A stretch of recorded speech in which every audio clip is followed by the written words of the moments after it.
அனைவருக்கும் வணக்கம். இன்னைக்கு இந்த பதிவில் நம்ம எதை பற்றி பார்க்க போகிறோம் அப்படின்னா, நீங்கள் விரும்புகிற ஒரு ஆணோ பெண்ணோ, அதாவது உங்களுடைய கணவனோ மனைவியோ இல்லை காதலனோ காதலியோ உங்கள் சொல் பேச்சே கேட்க மாட்றாங்க, நீங்கள் என்ன சொன்னாலும் அதை செய்யவே மாட்றாங்க, பதிலுக்கு பதில் பேசுகிறாங்க, உங்களுக்கு அடங்கவே மாட்றாங்க அப்படின்னா, அந்த மாதிரி அடங்காத ஒரு ஆணையும் பெண்ணையும் உங்கள் வசப்படுத்தி உங்களுடைய பேச்சை கேட்க வைக்கக்கூடிய ஒரு சக்தி வாய்ந்த மந்திரத்தை பற்றி தான் இந்த பதிவில் நம்ம பார்க்க போகிறோம்.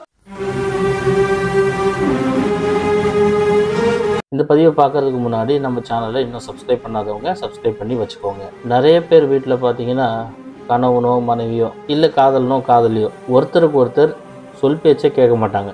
நீ என்ன சொல்கிறது, நான் என்ன செய்யறது அப்படின்ற மாதிரி தான் இருப்பாங்க. இதுக்கு காரணம் உங்கள் மேலே அன்பாக இல்லை அப்படின்றத விட உங்களுக்கு நாங்கள் அடங்கி போகணுமா அப்படின்ற ஒரு ஈகோ தான். ஏன்னா ஒவ்வொருத்தரும் அதீத அன்புனால என்ன பண்ணுவாங்கன்னா, அவங்க மேலே ரொம்ப அக்கறைப்பட்டு அவங்களுக்கு நல்லது தான் சொல்லுவாங்க. இது தப்பு, இது செய்ய வேணாம் அப்படின்னு சொல்லும்போது நம்ம விரும்புகிறவங்களுக்கு நம்ம மேலே கோபம் வர ஆரம்பிக்கும். அந்த கோபம் நாளடைவில் வெறுப்பாக மாறும். அது ஒரு ஸ்டேஜுக்கு மேலே அவங்களால பொறுத்துக்க முடியாமல் என்ன செய்வாங்க அப்படின்னா, எனக்கு நீ தேவையே இல்லை, என் வாழ்க்கையிலேருந்து நீ போனால் போதும், நான் நிம்மதியாக இருப்பேன் அப்படின்ற ஒரு ஸ்டேஜுக்கு வந்துடுவாங்க. ஆனால் நம்ம யோசிப்போம், நம்ம அவங்களுக்கு நல்லது தானே சொல்கிறோம், ஏன் புரிஞ்சிக்கவே மாட்றாங்க, நாளடைவில் நமக்கு ஒரு கெட்ட பேர் வரக்கூடாது இருந்தாலும் நம்ம அதெல்லாம் சொல்கிறோம் அப்படின்னு சொல்லி நிறைய யோசிப்போம். ஆனால் நீங்கள் என்ன தான் பேசி பார்த்தாலும் அவங்க உங்கள் சொல் பேச்சு கேட்கவே மாட்டாங்க. அப்படிப்பட்ட அடங்காத ஒரு ஆணுக்கும் பெண்ணுக்கும், அதாவது கணவனுக்கும் மனைவிக்கும் காதலுக்கும் காதலிக்கும், அவங்கள முழுசாக உங்கள் கட்டுப்பாட்டில் வர வைக்கக்கூடிய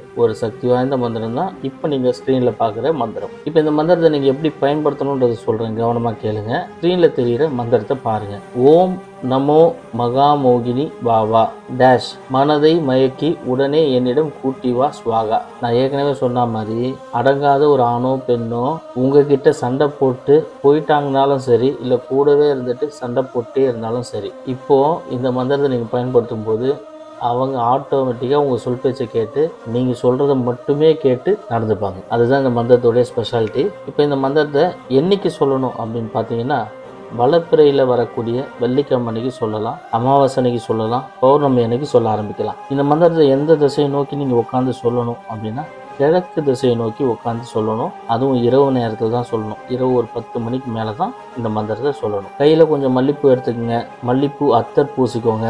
நீங்கள் இருக்கிற இடம் ரொம்ப சுத்தமாகவும் நல்ல வாசனையாகவும் இருக்கிற மாதிரி வச்சுக்கோங்க. மல்லிப்பூ ஊதுவத்தி ஏற்றுனீங்கன்னா சிறப்பு. கண்ணை மூடிட்டு நீங்கள் யாரை வசிப்படுத்தணுமோ அவங்களோட உருவத்தை மனசில் கொண்டு வந்து ஸ்க்ரீனில் தெரிகிற இந்த மந்திரத்தில் டேஷ்னு ஒரு இடம் இருக்கும் பாருங்கள், அதில் அவங்களோட பேரை போட்டு இந்த மந்திரத்தை நீங்கள் படிச்சிங்கன்னா, அதாவது எத்தனை நாளைக்கு படிக்கணும் அப்படின்றதையும் சொல்லிடுறேன். தொடர்ந்து நீங்கள் ஒரு 27 நாள்லேருந்து 48 நாள் வரைக்கும் படிங்க. உங்களுக்கு போதுமான அளவுக்கு அவங்க வசியமாகிற வரைக்கும் இந்த மந்திரத்தை படிங்க. ஒன்ஸ் இவங்க உங்களுக்கு வசியமாயிட்டாங்க அப்படின்னா காலம் முழுக்க வசியமாக தான் இருப்பாங்க. எப்பெல்லாம் உங்களை விட்டு கொஞ்சம் விலகிற மாதிரி தெரியுதோ அப்போல்லாம் இந்த மந்திரத்தை ஒரு 27 முறை சொல்லிங்க. தினமும் 108 முறை கண்டிப்பாக படிக்கணும். படித்தாதான் இந்த மந்திரம் வேலை செய்யும். இந்த மந்திரத்தை பயன்படுத்தி கணவன் மனைவிக்குள்ளே இருக்கிற பிரச்சனையை சரி பண்ணலாம். காதலன் காதலிக்குள்ளே இருக்கக்கூடிய பிரச்சனைகளை சரி பண்ணலாம். அதே மாதிரி கொடுத்த பணம் வரல அப்படின்னா அவங்க மனசை மாற்றி வர வைக்கலாம். சொத்து பிரச்சனை இருக்குனாலும் சரி பண்ணலாம். ஜனக்கூட்டம் வரணுனாலும் சரி பண்ணலாம். இப்படி ஏகப்பட்ட பெனிஃபிட்ஸ் இந்த மந்திரத்துக்கு இருக்குது. நல்ல விஷயங்களுக்கு மட்டும் பயன்படுத்திக்கோங்க. கெட்டது பண்ணால் கெட்டது நடக்கும். உங்கள் வாழ்க்கையில் ஏதாவது பிரச்சனை இருக்குது, உங்களுக்கு சொல்யூஷன் வேணும் அப்படின்னா ஸ்க்ரீனில் தெரியிற நம்பருக்கு கால் பண்ணுங்கள். இந்த வீடியோவில்